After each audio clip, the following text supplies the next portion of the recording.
Ron from CampFire Grub, and this is going to be a real short video here. It's going to be the review on the $300 Nissan forklift. As you see behind me, we're lifting up the street sweeper with it. It seems to be pretty good. We threw a battery in it, jump box, fired right up, was only 300 bucks. And it appears to be pretty operational. So let's go ahead and take a look and go over some of its really awesome high-end functions that it has. So as you can see here, it is effortlessly lifting this raggedy sweeper here that we picked up. It's got to go to the scrapyard. And it appears to run pretty good. It's making some clunking sounds. It appears to be getting stuck as we speak. So we'll see if it works better than the $500. So a certified forklift operator, Travis, how does all this here work? Bottom left is up, top right is down, top left is tilt forward, bottom right is tilt back, side to side. Absolutely fancy. I mean, you cannot just beat this raw engineering. I mean, look at it, it is just mint. There's no toe pin back there, so we can't drag stuff with it, so that's kind of unfortunate. Propane holder seems to be pretty much in place. Seatbelt works. No extreme hydraulic leaks, so that's pretty nifty. We even have the quarter panel here that goes on here. Snaps right into place. Well, in theory it does. And just look at that raw Nissan power underneath there. I mean, everything is in perfect shape. Everything seems to run good. Just clunking along. Does that have oil in it? Yes. Awesome. Check the oil and everything. So now we've got some really tough decisions to make here. Do we keep the $300 forklift, pull the off-road tires off the $500 forklift, sell the $500 forklift, and keep the $300 forklift? These are the tough decisions that we make out here on the daily basis. This one's got brakes. So for the next test here, we're gonna see how well it lifts personnel. So go ahead and lift me up a few feet.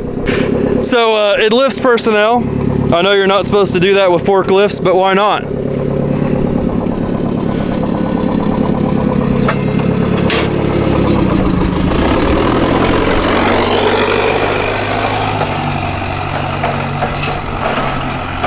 I mean, it glides with those bald tires. So it appears to not do these asphalt millings very well. It's stuck. Pull it out with a Tacoma. The other forklift. We'll get the other forklift. All right, so we're gonna see if the other forklift can pull this forklift. So as you can tell here, this is definitely not the rough terrain model. It did not handle the asphalt millings very well, and it is stuck. So we're on the way with the other forklift, which is right over there. And we're gonna go ahead and try to unstick this forklift with that forklift. So we have the other forklift here. Let's see what happens. Now this is the $500 forklift, $300 forklift.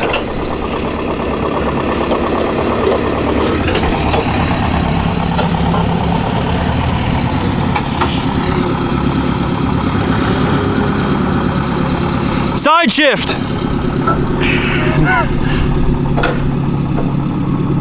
And it looks like it is unsticking it. Forklift's been saved. Slight ground damage. Let's go ahead and take it for a spin. Hey, there's got an oil leak. An oil leak? Why? The whole forklift is oil. Uh-oh. That's hot.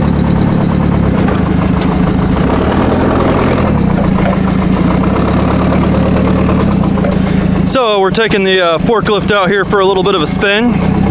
Go ahead and put it in gear. And let's go. We are just cruising out here on this beautiful Plant City day. I think this one's faster. You don't think so? I know it ain't. Why? I just know. Hold on. All right, we're all set up. I'm gonna go ahead and grab the Nissan and we're gonna knock out a forklift race out here on this side road. All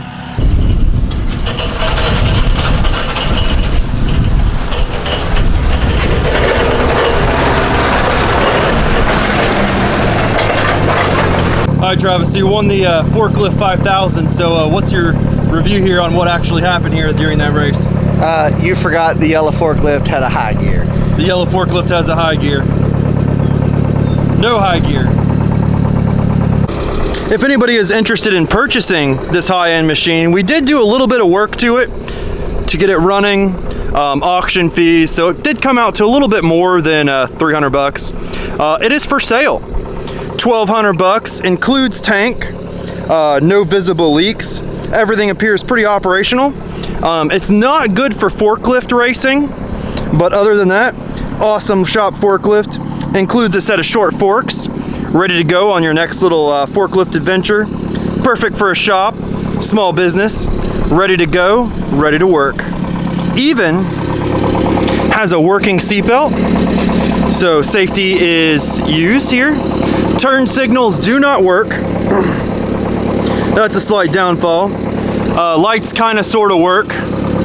And everything's good to go here. Ready to work. Brakes are perfect. So you don't have to worry about when you're loading trailers or, you know, having it around your high-end race cars inside your shop, smashing it into something. So that won't be a problem. Again, Nissan forklift, 1,200 bucks, ready to work, ready to go. If you're curious about how easy that this forklift starts, I'm gonna take my key here, broken Leatherman knife, stab it down in there, get it at a little bit of an angle, and then you just kind of twist it, and look at that. Fires right up, first turn, definitely a workhorse right here. No, on the proper surface here, we transitioned our surfaces from gravel to concrete, and it is even more effortless in design. Tires spin, steers, everything's fantastic. Next order of business here is we're going to analyze this street sweeper here with a little Kubota diesel in it. See if it runs, see if it operates. Will operate, probably not. Run, to be determined. What do you think here about running condition? None. Zero. Why? What gave you this theory? The eaten wires with the nest? So I think we've lost interest here. We tried prying open this thing here with these vice grips. We were concerned about safety and hurting ourselves, so we found this lid off this Husky box that we crammed in there to help keep our fingers from getting crushed. So I think we're just gonna go ahead and pull the battery out and scrap that along with the machine. Thank you everybody for watching. The old forklift is sold. So that sold pretty quick, easy little bit of cash, pretty good forklift, and it's off to its new home.